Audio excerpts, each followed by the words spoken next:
Cette semaine, le marché des crypto-monnaies tient sans vraiment accélérer. Pourtant, sur certaines poches très isolées, la volatilité est bien là. Power, par exemple, nous sort une hausse de près de 400%, donc oui, il y a encore du mouvement. En revanche, quand on prend du recul, la structure globale reste clairement hésitante. Bitcoin défend toujours ses zones, les impulsions restent limitées, les volumes peinent à s'installer et le marché continue de temporiser. Pour l'instant, la rupture nette est évitée, la dynamique, elle, ne se construit toujours pas franchement. Le prix absorbe sans reprendre le contrôle. Et aujourd'hui, un élément pourrait servir de déclencheur à court terme, les chiffres du PPI qui tombent un peu plus tard dans la séance. Dans un marché déjà compressé comme celui-ci, la réaction peut être très rapide. Bonjour à tous, moi c'est Guillaume, bienvenue sur la chaîne Objectif Lune. On est le vendredi 27 février, le marché reste toujours en phase de peur extrême, même s'il s'est éloigné du niveau 5 qu'on avait encore il y a pas si longtemps. Aujourd'hui, je te propose qu'on commence par analyser la dominance, avant de revenir bien évidemment sur le graphique du Bitcoin, et on terminera cette vidéo du côté d'Ethereum. Comme d'habitude, allons d'abord checker ce qui se passe sur la heatmap. Comme je le disais en préambule, on reste sur un marché globalement sous pression. Côté repli modéré, on a Bitcoin qui tient les 67 600 avec une baisse limitée de 0,75%. Même logique pour Solana qui affiche un prix de 87 $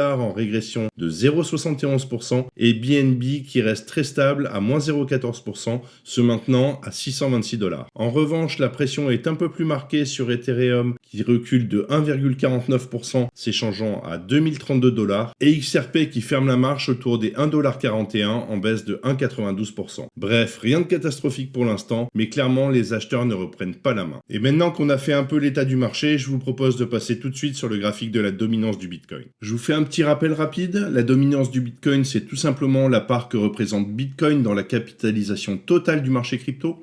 Concrètement, si la dominance monte, ça veut dire que le Bitcoin surperforme globalement les altcoins. A l'inverse, quand la dominance baisse, cela indique que les altcoins prennent plus de place dans le marché. C'est donc un indicateur très utile pour comprendre où se dirige la liquidité. Soit elle se concentre sur BTC, soit elle se diffuse vers les altcoins. En résumé, la dominance nous aide à savoir si le marché est en mode BTC leader ou en phase de rotation vers les altcoins. Si on regarde notre graphique, on peut voir que nous sommes ici dans un range qui dure depuis maintenant le 4 novembre, qu'à l'heure actuelle, nous n'avons pas de direction claire. Pour repartir à la hausse, il faudrait dans un premier temps que notre RSI vienne casser ici notre dernier plus haut ainsi que notre pivot haussier, ce qui pourrait potentiellement nous amener sur une zone qui serait comprise ici entre les 62,56 et les 65,18, avec une zone de best price qui elle serait comprise entre les 64,18 et les 63,72. Si par contre notre pivot baissier ici venait à casser, dans ce cas-là nous aurions une continuation baissière, ce qui pourrait nous amener à aller chercher les targets comme ceci à minima, c'est-à-dire la zone des 57,17 et des 55,37, avec une zone de best price qui serait comprise sur les 56,38 et les 56,06. Rien de beaucoup plus à dire pour le moment sur la dominance. Si on regarde et qu'on dézoome un petit peu, on peut s'apercevoir ici qu'on pourrait avoir une zone beaucoup plus basse qui pourrait se profiler, avec une zone de target qui serait comprise ici sur les 47,16 et les 52,60, avec une zone de best price qui elle serait comprise entre les 50,20 et les 49,23.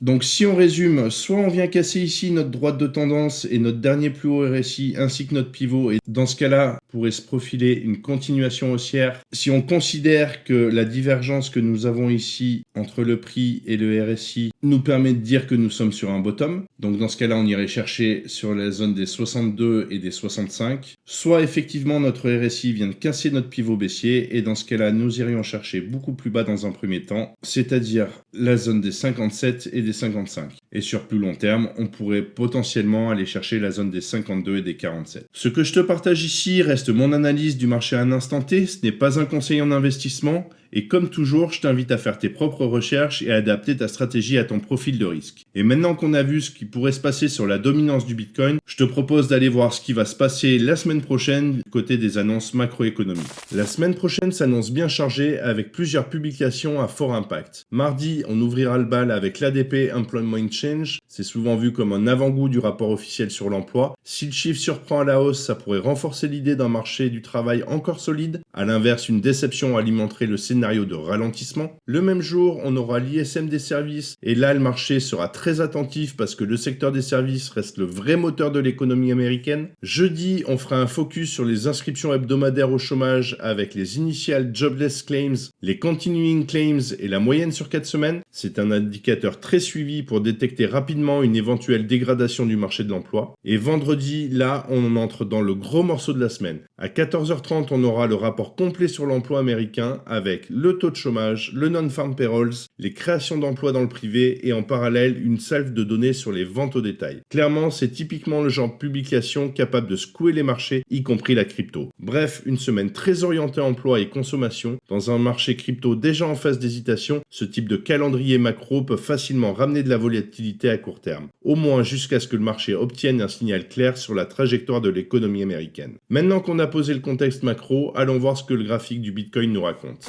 Nous voilà sur notre graphique en D1, ce qui veut dire que chaque bougie représente une journée de cotation. À l'heure actuelle, nous pouvons voir que nous sommes toujours dans notre phase de range, qu'il y a toujours une accumulation sur ces niveaux, que pour repartir à la hausse, il faudrait bien évidemment que notre RSI dans un premier temps vienne casser notre dernier plus haut, ce qui nous permettrait d'aller chercher à minima la zone ici des 78 962 et des 83 437. Et pour que nous puissions repartir pleinement à la hausse, il faudrait qu'on vienne casser ici notre pivot haussier, chose qui est pour le moment loin d'être faite. Si par contre notre RSI vient ici casser notre pivot baissier, dans ce cas-là, nous irions chercher les targets que vous connaissez déjà, puisque ça fait un moment que je vous les partage. Donc on serait sur la zone des 52 et 24 000 avec une zone de best price ici qui serait comprise entre les 39 921 et les 34 905. Sur les deuxièmes targets que j'ai ici, donc comprises entre les 33 000 et les 9 621, on attendra d'avoir un petit peu plus d'infos parce que pour le moment, on n'a pas de validation concrète de ces targets-là, mais elle nous donnerait quand même une zone de corrélation qui, elle, serait comprise entre les 33 058 et les 24 144. Donc si on résume concrètement, le marché latéralise à ce niveau-là. On attendra d'avoir bien évidemment des cassures ou de dernier plus haut RSI ou de pivot haussier pour valider une reprise haussière. Si c'est notre pivot baissier qui casse, concrètement, on ira chercher les targets beaucoup plus basses. Si tu aimes ce type de contenu et que ce n'est pas encore fait, pense à liker, à t'abonner à la chaîne et à activer la cloche pour ne rien manquer de mes prochaines vidéos. Comme d'habitude, je te laisse tous les liens utiles juste en dessous dans la description. Et maintenant que nous avons vu la dominance du Bitcoin et le BTC, je te propose de passer sur le dernier graphique de cette vidéo, celui de l'Ethereum. Sur ETH, on n'a pas beaucoup avancé, on est toujours dans notre zone de range initiée depuis le 5 février. Qu'à l'heure actuelle, nos targets, vu qu'on a un négatif ici, sont comprises entre les 1737 et les 1001.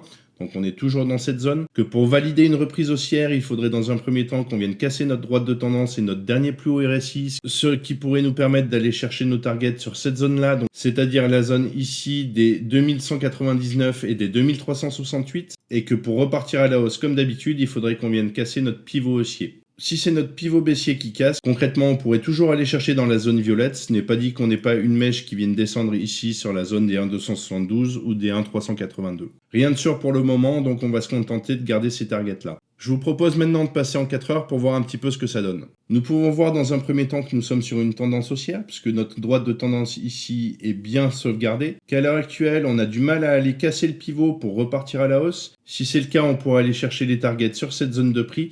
Donc la zone des 1895 et des 2093, avec une zone de best price qui serait comprise, elle, entre les 1977 et les 2014. Zone qui sera en corrélation avec le retracement de l'ensemble du mouvement baissier initié ici depuis le 28 janvier sur la zone des 0,5 et 0,618 de Fibonacci, c'est-à-dire les 2013 et les 2137. Voilà, je pense qu'on a fait le tour pour aujourd'hui. En résumé, on peut dire que le marché n'a toujours pas pris de décision quant à sa direction. Il va falloir attendre un catalyseur pour valider ou invalider les vues proposées, ce qui peut se jouer cet après-midi avec le PPI. De mon côté, je te souhaite une bonne fin de semaine et un excellent week-end. On se retrouve très bientôt pour une nouvelle vidéo. D'ici là, prends soin de toi et de tes cryptos. Ciao!